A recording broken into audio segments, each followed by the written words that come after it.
تاریخی اعتبار سے شوال کے واقعات میں کون سے پیغامات پوشیدہ ہیں؟ تو آئیے پہلے سورہ مبارکہ توبہ سے آیت نمبر 25 سے آغاز کرتے ہیں۔ وَلَقَدْ نَصَرَكُمُ اللَّهُ فِي مَوَاطِنَ كَثِيرَةٍ وَيَوْمَ حُنَيْنٍ،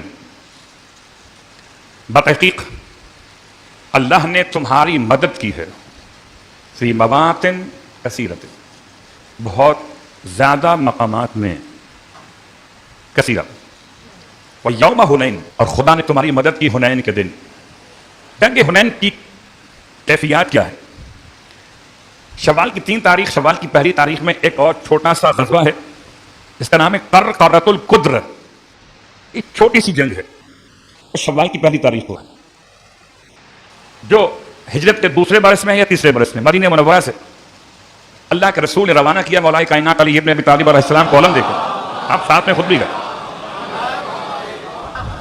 اور مولا کائنات کے ہاتھوں پر یہ فتح شوال کی پہلی تاریخ غزوۃ قرقرۃ القدر، ایک علاقہ ہے قدر کے نام سے، وہاں ایک چھوٹا سا کنواں تھا، اس کا نام تھا قرقرہ، اس کے نام سے جنگ ہے، شوال کی پہلی تاریخ۔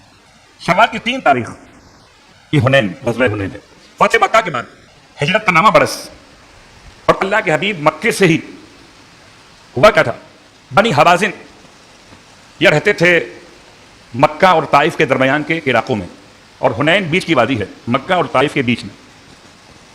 جب فتح مکہ ہو گیا، جتنے بدماش قبیلے تھے سوچا کہ یہ مسلمان لشکر تو مکے تک پہنچ گیا، تو اس سے پہلے کہ یہ ہم پہ حملہ آور ہو، ہم مل کر حملہ کر دیتے ہیں۔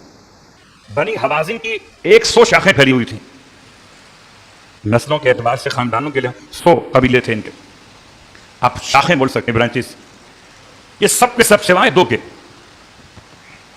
ایک بنی نذر اور بنی کلاب کے، باقی سب جمع ہو گئے، اور سب نے مل کر عجیب کام کیا۔ کیا کام کیا کہ باقی یہ 98 برانچز مل کر اس قبیلے کی، بنی حوازن، یہ سب کے سب اپنے عورتوں بچوں کو بھی میدان میں لے آئے، اور جب عرب میں کوئی قبیلہ اپنی عورتوں بچوں کو میدان میں لاتا تھا، میسج یہ ہوتا تھا کہ اب واپس نہیں جانا، یا مرنا ہے یا مار دینا ہے۔ بات واضح ہو رہی؟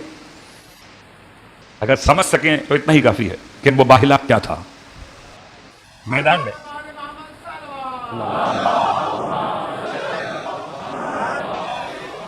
میدان میں اپنے بچوں کو، عورتوں کو لے کر پہنچے تھے یہ 98 قبیلے، اس کی برانچز۔ اللہ کے رسول کو اطلاع ہو گئی، آپ نے مکے سے سفر اختیار کیا جانب حنین۔ حنین کا علاقہ مرکز بنا اس جنگ کے حوالے سے۔ اب تھوڑی سی بات اس علاقے سے متعلق اور بیان کر دوں، خدا ہم سب کو نصیب کرے انشاءاللہ مکہ المکرمہ کی زیارت۔ اللہ کے رسول نے ایک عمرہ شوال میں کیا ہے،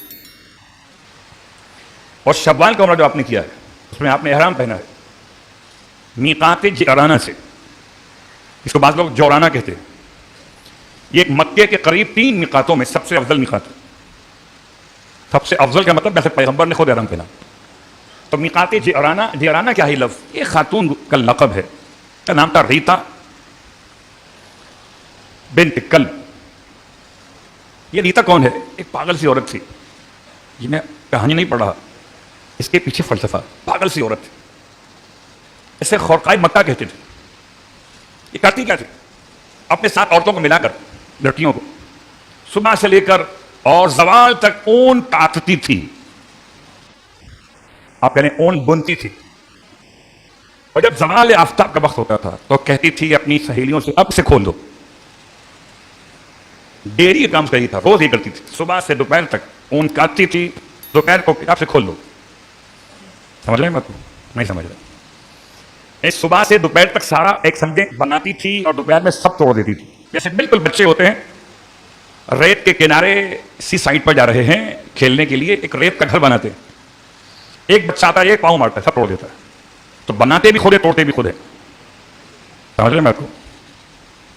اس کو قرآن نے کوٹ کیا سورہ نحل کی آیت نمبر 92 میں، وَلَا تَكُونُوا كَالَّتِي نَقَضَتْ غَزْلَهَا من بعد قوت انکاسا، نہ ہو جاؤ تم ایسے جیسے وہ عورت تھی کہ جس نے غزلہ نقضت غزلہ من بعد قوت انکاسا، تو بڑی مضبوطی کے ساتھ پہلے تو اون کاٹتی تھی، پھر اسے کھول دیتی تھی. ایسے نہ ہو جانا. قرآن نے سب کو متوجہ کیا. اپنے ہاتھ سے اپنے گھر کو آگ نہ لگا دینا, اپنے ہاتھ سے اپنے اعمال کو برباد نہ کر دینا. ماہ رمضان ختم ہوا, ماہ رمضان تو گیا تھا مجھے نمازی بنا کر, ماہ رمضان تو گیا مجھے قاری قرآن بنا کر, ماہ رمضان تو گیا مجھے خدا کا اطاعت گزار بنا کر. میں نے کیا کیا؟ جو شعبان کی آخری تاریخ سے جو میں نے اپنا اون بنا تھا اسے عید کی رات میں کھول دیا. نہ داڑھی رہی, نہ نماز رہی, نہ روزہ رہا, نہ خدا کی یاد رہی. انا للہ ہے. کیا رہ گیا؟ بات واضح ہو؟ تو دونوں پیغام آپس میں آگے مل گئے. ماہ رمضان کے بعد ٹریننگ کیمپ 29 دن کا تھا اس مرتبہ ٹریننگ کیمپ. اس ٹریننگ کیمپ میں خدا نے اپنے نفس سے لڑنے کا طریقہ سکھایا. 29 دن تک لڑتا رہا اور کامیاب رہا. کسی دن شربت نے, کسی دن ٹھنڈے پانی نے میرے ارادوں کو کمزور نہ کیا. بریانی کی خوشبو آتی رہی, بے روزے دار کھاتے رہے, میں اطمینان سے رہا. اب کیا ہو گیا؟ اس وقت خدا کے لیے حلال کو چھوڑ دیا اور اب حرام چھوڑنے کو تیار نہیں. تو اس کا مطلب ہے ٹریننگ کیمپ سے ہم بھگوڑے تو ہو سکتے ہیں, کامیاب سپاہی کب ہوں گے؟ جبکہ عید کے بعد بھی زندگی ویسی ہی گزار سکیں جیسے ماہ رمضان نے سکھائی تھی. بات واضح ہوئی. اور بات کو سمیٹتے ہوئے اس آیت کو مکمل کر دوں تاکہ جنگ حنین کا خاص منظر بھی آپ کے سامنے پیش کر سکوں. صلوات پڑھیں محمد وعلی محمد.